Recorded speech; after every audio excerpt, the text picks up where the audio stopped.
উৱলি যোৱা এটা পজা এজন বৃদ্ধ আৰু এটা কুলাংগাৰ পুত্ৰ পুত্ৰৰ বাবেই তিল তিলকৈ মৃত্যুৰ ক্ষণ গণিছে জন্মদাতাই এমুঠি অন্ন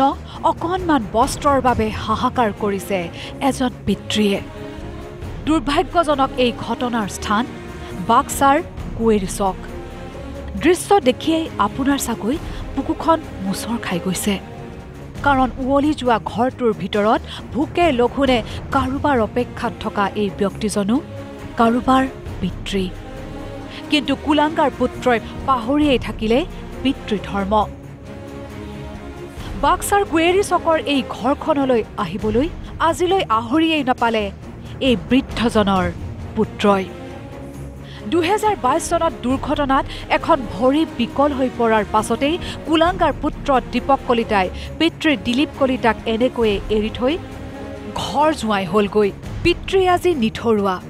পিতৃ আজি দিশহাৰা 2022 চনত এটা এক্সিডেণ্টত পতিত হৈ তেওঁ অতি গৰীব সেই সময়ত গাঁৱৰ পৰা অলপ পইচা পাতি তুলি তেওঁক জিএমচিত চিকিৎসাধীন কৰা হ'ল পিছত তেওঁ সেই চিকিৎসা কৰি ঘৰলৈকে আহিলে আঢ়ৈ বছৰ হ'ল তেওঁ বিচনাতে তো বিচনাতে তেওঁৰ ল'ৰা এজন আছে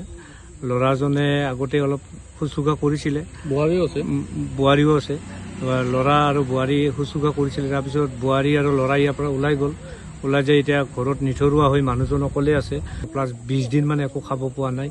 একো যা যোগাৰ দিয়া নাই খাদ্য পাতি যোগাৰ দিয়া নাই আৰু বিচনাতে শৌচ পেচাব কৰি বিচনাতে তেনেকৈ আছে একেবাৰে লেতেৰা পৰিৱেশত আছে বিগত 20 দিনে খুটকণ এটিও পৰা নাই দিলীপ কলিতাৰ পেটত ভঙা দুৱাৰখনৰে পিতৃয়ে বাট চাই থাকে পুত্ৰ কেতিয়া আহিব কেতিয়া কিবা এমুঠি খাবলৈ দিব কিন্তু ভোক পিয়াহ দূৰ কৰাটো দূৰৰে কথা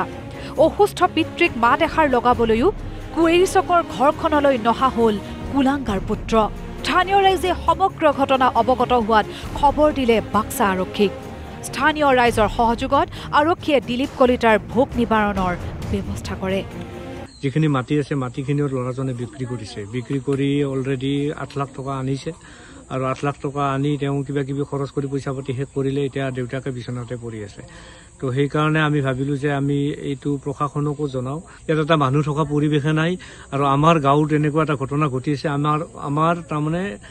টোটেলি অজ্ঞাততে ঘটি আছে কাৰণ আমিও লাজ পাইছোঁ আমিও সমাজ ব্যৱস্থাৰ লগত চলা মানুহ গতিকে কেতিয়াবা কিবা যদি এটা অঘটন ঘটে তেতিয়া আমিয়ে লাজত পৰিম হৃদয়হীন মানৱতাহীন কুলাংগাৰ পুত্ৰই পিতৃক কৰা এনে অৱহেলাৰ বাতৰিয়ে লজ্জানত কৰিছে বাক্সাৰ কুৱেৰী চকৰ ৰাইজক মুছলপুৰৰ পৰা ধ্ৰুৱ শৰ্মা নিউজ লাইভ